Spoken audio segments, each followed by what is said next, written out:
اس وقت دنیا کی آبادی دنیا کے مختلف حصوں میں رہتی ہے. کوئی ایشیا میں ہے، کوئی یورپ میں ہے، کوئی امریکہ میں ہے، کوئی آسٹریلیا میں ہے. مختلف جگہوں پر لوگ رہتے ہیں. لیکن جب قیامت قائم ہوگی اللہ تعالی سارے انسانوں کو جمع فرمائے گا.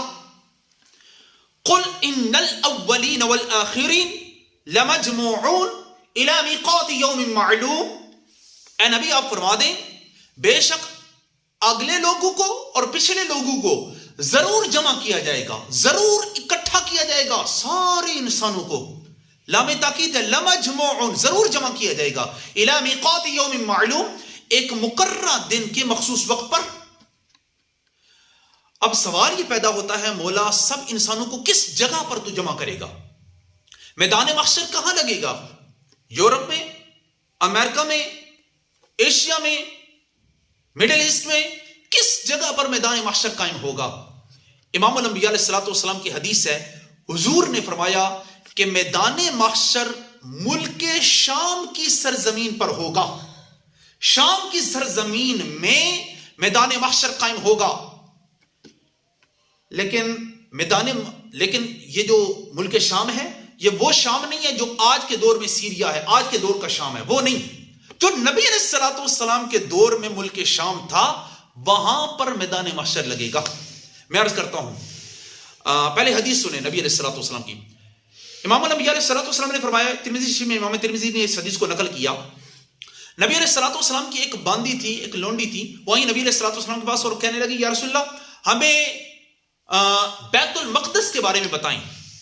حضور نے فرمایا وہ حشر و نشر کی سرزمین ہے، یہ ارض المنصر والمحشر، یہ تو میدان محشر قائم ہونے کی سرزمین ہے.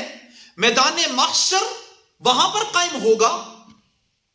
اچھا دوسری حدیث سنیں، حضرت عبداللہ بن عمر رضی اللہ تعالیٰ بیان فرماتے ہیں آپ کے پاس ایک باندی آئی، نوکرانی آئی اور آ کر کہتی ہے حالات اچھے نہیں ہیں، ہم چاہتے ہیں ہم عراق کی سرزمین میں مائگریٹ کر جائیں، ہجرت کر کے ہم مائگریٹ کر کے عراق جانا چاہتے ہیں، یہاں پر ہمارے حالات اچھے نہیں ہیں. ابن عمر نے فرمایا تم شام کیوں نہیں چلی جاتی؟ شام کیوں نہیں چلی جاتی؟ وہ میدان محشر لگنے کی سرزمین ہے، وہاں چلی جاؤ. گویا ان دو احادیث سے پتہ چلا کہ شام کی سرزمین میدان محشر لگنے کی سرزمین ہے. اب نبی علیہ الصلوۃ والسلام کے جو دور میں شام تھا نا حضرت، وہ آج کا شام نہیں ہے. نبی علیہ الصلوۃ والسلام کے دور میں اس کی باؤنڈریز وسیع تھیں، آج یہ سمٹ گیا ہے. نبی علیہ الصلوۃ والسلام کے دور میں جو شام تھا اس میں شام کا سارا علاقہ، فلسطین، اسرائیل، لبنان، بیروت اور ترکی کا بھی کچھ علاقہ ملک شام کی سرزمین تھی. آج سیریا میں فلسطین بھی نہیں ہے، شام بھی نہیں ہے، لبنان، بیروت بھی نکل چکے ہیں. اب کا شام نہیں، نبی علیہ الصلوۃ والسلام کے دور کا جو ملک شام تھا، سیریا، فلسطین، اسرائیل، لبنان، بیروت اور ترکی کا بھی کچھ علاقہ، یہ جو ملک شام کی سرزمین ہے، اس سرزمین کے کسی علاقے میں میدان محشر قائم کیا جائے گا. یہ ہے میدان محشر کی سرزمین جہاں پر میدان محشر قائم ہوگا. اللہ فرماتا ہے وَاتَّقُوا يَوْمًا، ڈرو اس دن سے، لَا تَجْزِي نَفْسٌ عَن نَفْسٍ شَيْئًا، کوئی جان دوسری جان کے بارے میں کہ کوئی جان دوسری جان کا تھوڑا سا بھی ذرہ برابر بھی بدلہ نہیں دے سکے گی.